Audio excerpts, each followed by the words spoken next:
One of the things that we learned early in this class was that an n by m matrix corresponds to a linear transformation from Rm to Rn, where the formula for that linear transformation is T of x is equal to A times x.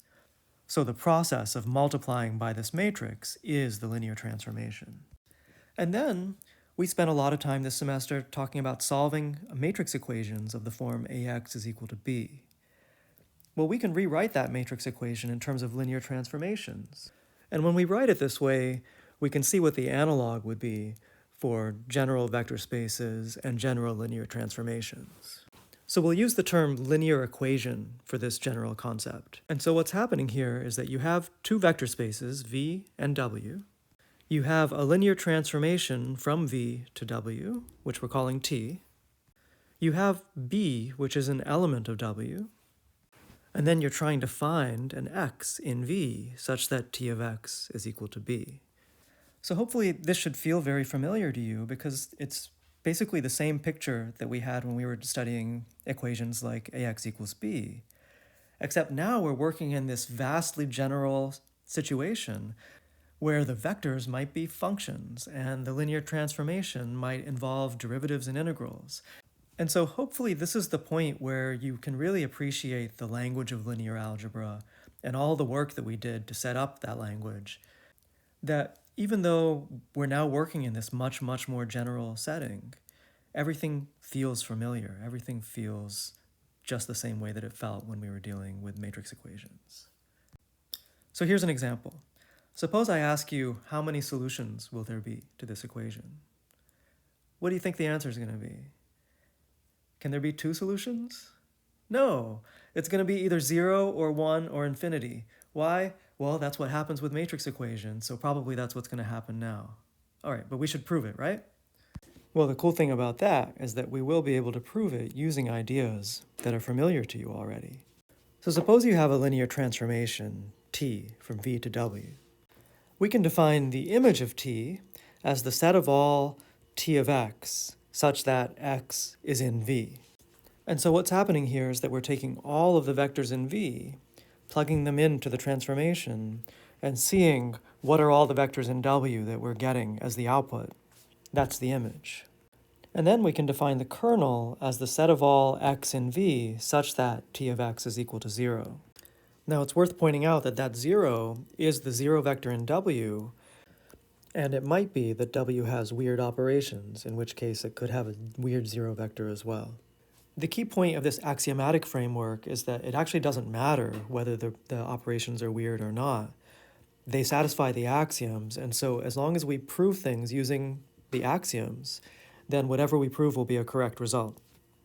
So anyway, in the picture you've got the 0 vector in W, and then you look at all of the things in V which go to 0 under the transformation T. Again, all of this stuff should feel familiar because we've seen it before in the context of transformations from Rn to Rm. Now these concepts relate to linear equations in the following way. First of all, the equation T of x equals B has a solution exactly when B is in the image of T. This fact comes directly from the definition of the image. What it means for B to be in the image of T is that there is some x in V where B is equal to T of x. And then the kernel of T is the set of solutions to the homogeneous equation T of x is equal to 0.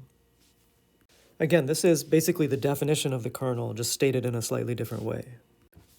And then another fact is that the kernel of T is a subspace of V, and the image of T is a subspace of W. I don't need to prove those things right now, because it's verbatim the same proof that we had earlier in the semester when we were dealing with transformations from Rn to Rm.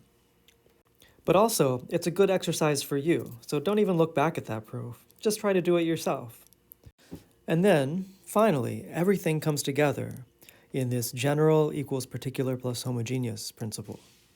And what this says is that if x equals p is one particular solution to T of x equals b, then we can get all of the solutions to T of x equals b by looking at solutions of the form x equals p plus h, where h is a homogeneous solution. And now we're finally in a place where we can appreciate the general equals particular plus homogeneous principle, because it actually gives us a method for solving linear equations. which is actually used, for example, to solve differential equations. So here it is. To solve t of x equals b, first find a particular solution, x equals p. Then solve the homogeneous equation, t of x equals 0. And then find some general description of the solution. And what I mean by general description here is that we're solving for the kernel of t in this step. And we know that the kernel of t is a subspace. And one way to describe a subspace is as a linear combination of basis vectors. And so that's the sort of thing that you would be looking to do in this step. And then, in step 3, you add those two things together. The general solution is x equals p plus h. All right, not going to lie, there's a lot of details that are hidden in these steps. How do you find a particular solution, x equals p? How do you solve the homogeneous equation, t of x equals 0? Yeah, you still have to figure out how to do that. But this does give you a general framework for solving this sort of problem. And if you take a differential equations class, this is the framework that you use to solve most differential equations. So I'll go through a couple of examples to illustrate how this works. And I'll start with the one differential equation that I know every single one of you has a lot of experience solving. And that's the indefinite integral. Now, it's not phrased as a differential equation, but the indefinite integral really is just another notation for saying that you're trying to solve a differential equation where the derivative of your function is the thing that you're integrating.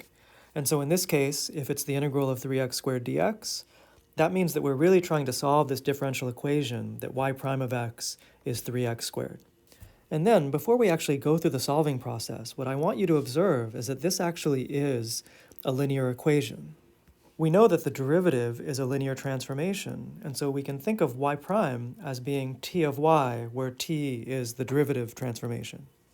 And then 3x squared is the thing that we want as the output of that derivative transformation, and so that's the thing that's playing the role of b in this case. Great, so this is a linear equation, and we can solve it using the method that was laid out in the previous slide. And now, here's the cool part. This is no different from the method that you learned to do in calculus class. All I want you to do is observe that as we go through those steps, we're actually doing the same thing that you do in your calculus classes. Okay, so step 1 is to find a particular solution. That means that we're looking for some function, y of x, whose derivative is 3x squared. And so y equals x cubed seems like a good particular solution to use. Where did x cubed come from? Well, linear algebra doesn't care about that. That's outside of the realm of linear algebra. That's what you spend all semester doing in your calculus class. But what matters to us is that we can verify that it's a particular solution by computing the derivative and seeing if we actually get 3x squared. And we do, so it works. So then step 2 is to solve the homogeneous equation, which in this case is y prime of x is equal to 0. It's the same as the linear equation that we had before, except the right-hand side, instead of being 3x squared as the b, we're setting the b to be equal to 0. And so what this means is that we're looking for a general description of the functions whose derivative is just equal to 0 everywhere. Those are the constant functions. And again, this is a part where the linear algebra doesn't tell you how to solve, so we had to use calculus for that. But we'll notice that the linear algebra does tell you something about what the solution should look like, because we know that the homogeneous solution is a subspace, and so we should get a solution that looks like a linear combination of basis vectors. And in fact, that's what's happening here. This solution is really a linear combination of just a single basis vector, which is the constant function 1. The c is actually playing the role of a free variable. And then finally, step 3 is to use the general equals particular plus homogeneous property. And when you do that, you get the solution that y equals x cubed plus c. Again, the actual work involved in solving this problem is exactly the same work that you do in calculus. What linear algebra does for us is that it gives us a better understanding of why we're doing that work, and it gives us a more general framework that's useful in other problems, not just this one. Okay, so here's another example of a differential equation, but something that you probably haven't seen before. So here we're looking for a function y such that y prime minus y is equal to x squared. So remember that step 1 is to find a particular solution. So this is a step that you would learn to do in a differential equations class, and the truth is that it's just glorified trial and error. So in this class, we're not going to worry about it. I'm just going to give you a particular solution. And so here it is. It's y equals minus x squared minus 2x minus 2. And we can check that it works. We calculate y prime. So we take the derivative and we get minus 2x minus 2. And so then we can calculate y prime minus y. And the 2x minus 2's cancel. And you're just left with an x squared. So it works. And great, so we've verified that this is a particular solution. Now we can move on to step 2. And that's to solve the homogeneous equation y prime minus y equals 0. For this, it might help to rewrite the equation as y prime equals y, which tells us that we're looking for a function whose derivative is equal to itself. Can you think of a function whose derivative is equal to itself? I'll give you a second. Yeah, it's e to the x. But y equals e to the x is just one solution. It's not the entire solution to the homogeneous equation. But what we do know is that the solution is a linear combination of functions. And so that means we can take linear combinations of e to the x, which just means we have constant multiples of e to the x. And now this looks like a pretty good solution, but do we know that we found all of the solutions to the homogeneous equation? Well, it turns out that there is a theorem that comes from differential equations, and it's actually called the fundamental theorem of differential equations, that says that if you have a first-order differential equation, which just means that it only has first derivatives of the function, which this one does, then the solutions to the homogeneous equation will be a one-dimensional subspace. So there'll just be one basis vector. So the fact that we found one basis vector means that we found the entire space of solutions to the homogeneous equation. And so that's it. We're done with step 2.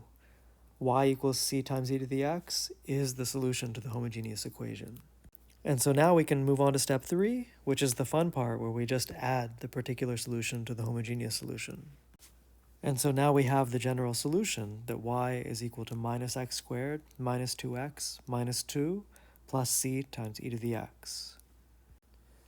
Now it's worth pointing out that this process is exactly the process that you would learn how to use in a differential equations class. But our emphasis is going to be different from the emphasis that you would have in a differential equations class. In the differential equations class, you would focus on the details. How do you find the particular solution? How do you solve the homogeneous equation? In this class, in linear algebra, we're focusing on the big picture.